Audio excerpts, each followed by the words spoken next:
बिल्कुल एक मर्तबा मस्जिद नबवी से मेरे मौला से किसी बंदों ने सवाल कर लिया कि या अली हमें बताएं कि इस दुनिया में नेकियां कितनी हैं और गुनाह कितने हैं। आखिरी जुमला पढ़ रहा हूं बस। इस दुनिया में नेकियां कितनी हैं और गुनाह कितने हैं। क्योंकि उस वक्त हर बंदे की यही ख्वाहिश होती थी कि बड़े से बड़ा सवाल किया जाए अली से, ताकि किसी ना किसी तरीके अली जवाब लंबा दे और अली की नमाज कज़ा हो जाए। लेकिन इनको क्या पता हो कि नमाज नमाजी की कज़ा होती है, नमाज की नहीं होती। नमाज नमाजी की कज़ा होती है, नमाज की नमाज कभी कज़ा नहीं होती। हाँ, अभी थोड़ी देर के बाद अजान होगी ना मगरिब, अभी चंद मिनटों के बाद अजान होगी, अजान के बाद अकामत होती है। अकामत में एक जुमले का इजाफा है, सबको पता है, बच्चों को भी पता है। कद कामत तिस्सलात, कामत खड़ी होगी, तिस्सलात नमाज, नमाज खड़ी हो गई। अब बंदा पूछे जब आप जमात कराते हो नमाज के लिए, नमाज खड़ी होती है या नमाजी खड़े होते हैं? मैं कुछ कहना चाह रहा हूं, नमाजी खड़े होते हैं या नमाज खड़ी होती है? जुमला है कद कामत तिस्सलात, नमाज खड़ी हो गई, नमाज खड़ी होगी। मुझे इज्जत हैदर की कसम है, जब भी मस्जिद में, मस्जिद नबी में अजान दी जाती, अजान के बाद अकामत आती, जैसे ही अली का कदम मस्जिद नबी के अंदर आता, बिलाल खड़ा होकर कह देता था कद कामत तिस्सलात, नमाज खड़ी हो गई है।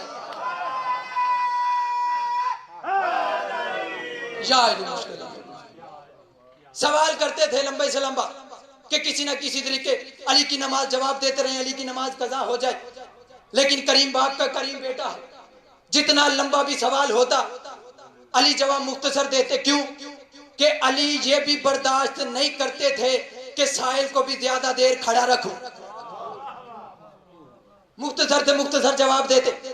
बंदों ने सवाल कर लिया, कहा जी या अली हमें बताएं कि इस कायनात में नेकियां कितनी हैं और गुनाह कितने हैं। उनके जहनों में था कि अली कहेंगे नमाज नेकी है, झूठ गुनाह है, रोजा नेकी है, गिबत गुनाह है, हज नेकी है, किसी का माल खा जाना गुनाह है। लेकिन मुझे इज्जत हैदर की कसम, मैंने कहा है ना करीम बाप का करीम बेटा है, मुख्तसर से मुख्तसर जवाब देता था।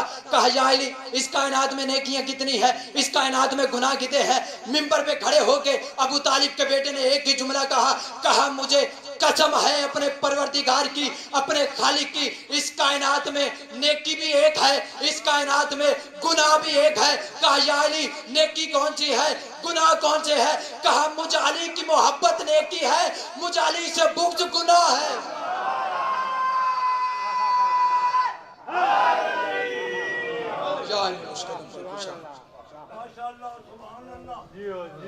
आप सलामत रहो। बीबी सैयदा आपकी ये ड्यूटी कबूल करें। जिस अली के फजाइल ये सारी कायनात करती रही, उसी अली की बेटियों को बसार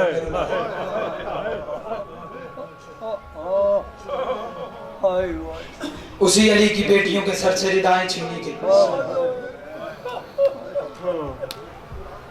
मगरिब का टाइम हो गया है, मैं चाहता तो यहीं पे छोड़ के चले जाता, लेकिन मेरे दादा उस्ताद किबला मुबल्लिग आज़म मौलाना मोहम्मद इस्माइल साहब फरमाते थे कि कभी भी मजलिस को फजाइल पे ना छोड़ना, क्योंकि हुसैन की मजलिस हसरत है अली की बेटी की। उस बीबी की हसरत है जिसे भाई की लाश पे कभी रोने नहीं दिया। उस बीबी की एक ही हसरत है कि मेरे भैया की मजलिस में आओ तो इतना रो कि मैं राजी हो जाऊं।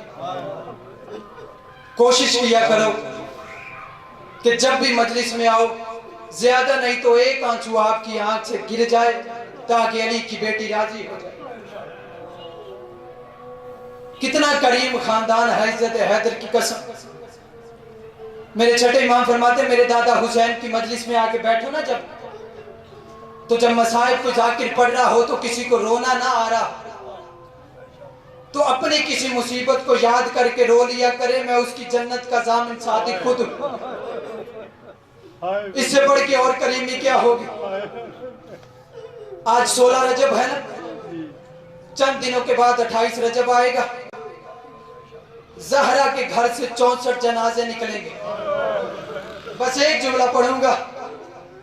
ज़हरा के घर से 64 जनाजे निकलेंगे, 64 जनाजे निकलेंगे। नबी पाक का एक सहाबी है उर्वा गफारी। उर्वा गफारी है, ये तारीख में लफ्ज है कि ये कानों से बहरा था और इतना ज्यादा बहरा था कि आसमान की बिजली की कड़क भी इसको सुनाई नहीं देती थी, इतना बहरा था। मुझे इस मिंबर की कसम है, 28 रजब को ज़हरा के घर से जब जनाजे निकले हैं ना मस्तूरात के, उस वक्त बीबियों की रोने की इतनी ऊंची आवाज थी, ये अपने बिस्तर पे सो रहा था, चीख मार के उठ के खड़ा हो गया। खड़ा होके अपनी बीवी से कहता है, ओ मुझे तो बिजली की आवाज नहीं आती थी, ये कौन मस्तूर है जो इतनी ऊंची आवाज में रो रही है। उसकी बीवी कहती है, सारा मदीना सो रहा है, मदीने के वारिस मदीना छोड़ के जा। सब आ गए,